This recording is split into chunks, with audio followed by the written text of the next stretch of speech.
May nakasabay uli ako. Isang kasama ko. Sabay ko siya pa uwi. Yung isa kasi umalis na eh.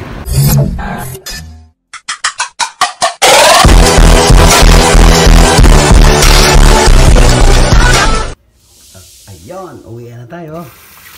Tapos na naman ang isang araw ng trabaho. Uwi na tayo para makapagpahinga ng konti. Tapos magluluto ng hapunan. Ay, pagod. Shoutout nga pala kay boss sa Cymer Trucks. Yung napakagandang comments mo, napaka-inspiring. Palakas loob para sa mga susunod na video. Hindi ko kasi alam kung kailan ako tatagal sa pag-upload kasi siyempre may trabaho tayo. Pagka-free lang. Tapos kay Ate Casey Aquino Arambulo, shoutout sa inyo dyan sa mga taga Santa Cruz, Laguna. Ayan, alis na tayo.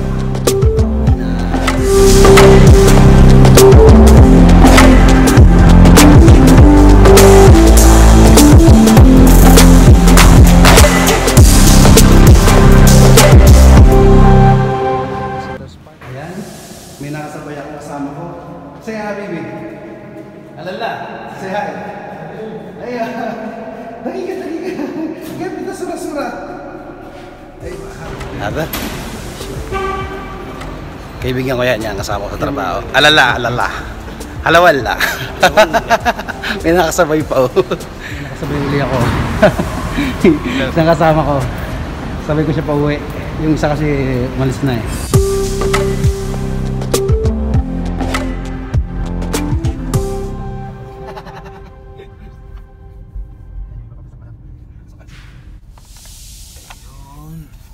Sa dati kong pwesto, alhamdulillah, pero sana magkasya. Bye bye, kita mamaya, kita kits. Tcharan! Nakauwi na po ako. Nakapaganda na ako ng mga ingredients natin. Naiwan na din siya kasi ano naman, katarating na sa trabaho kanina. Ang ganda ng trabaho, kaya magluluto tayo ngayon ng beef stir fry with kangkong. Okay? Ayan, ito po mga sadik, kaibigan, katropa. Ayan po ang ating mga ingredients. Meron po tayong hoisin sauce. Ayan, soy sauce, sesame oil. Ayan, ito yung ating pepper. Ayan, ito yung ating asin. Ayan, bawang sibuyas. Ito yung kangkong. Ayan ang ating mushroom. And ayan, ang ating beef. Ayan, at ito na nga po. Magpisimula tayo magluto. Paglutuin natin ang kawali. Ayan, magpisimula tayo.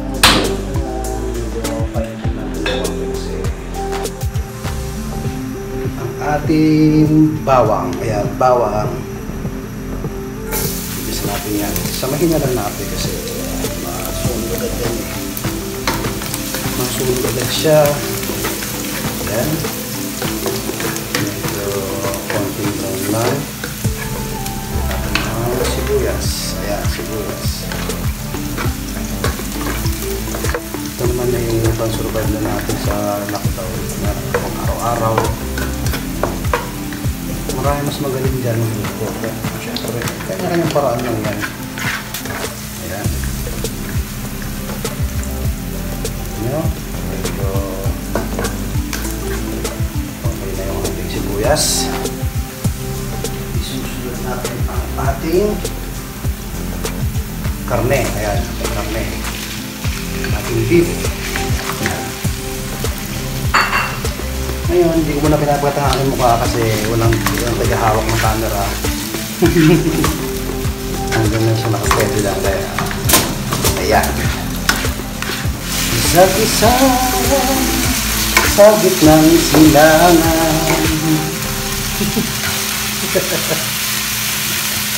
Baka di nila gamahan na ako mag-isa. Okay, at mag-aantay tayo ng ating mag-iba ng kulay. Yan. Dalagyan natin siya ngayon na paminta. So, ating paminta. Yan po. Ganyan lang. Half lang. Kung gusto na po. Yan. Yan. Halo-halo ulit. Ano naman. Bawat pagkain. Bawat luto. Halo-halo. Ayan. Halo. May natira dito ngayon, ibabaon ko yun, ibabaon ko sa trabaho. kung may matitira. Pagkain natin ang ating hoisin sauce. Karanahan natin ang karne pinagdaan ng karne. Yung karne may malambot yan kasi sa supermarket cook na. Ito yung ating hoisin sauce. Lalagay ka na. Isang kutsara lang. Yan. Sa isang kutsara lang magkakalasa na yan. Kakapit na yan. Kaya habang maaga mas magaling nilalagay yan para umapit na doon ang lasa sa ating kutsara. Pero mabango na siya. Yung palang nilagay ko, mabango na. Paano pa kaya kung nilagay ko pa yung sesame oil mamaya? Perfect, I love it. Try natin ito. Isang tira natin, nasa kutsara lang. Yan. Isang kutsara na yun. Kung yung sobra-sobra, aalat na tayo. Hindi siya masyadong makulay kasi mayroon maghanap ng dark sources dito. May pinakulay ng soy sauce. Tapos, tapakpan na natin ako. Tapos, tapakpan na natin ako. Saglit lang naman yan. Mga 3 minutes.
Luto na siya.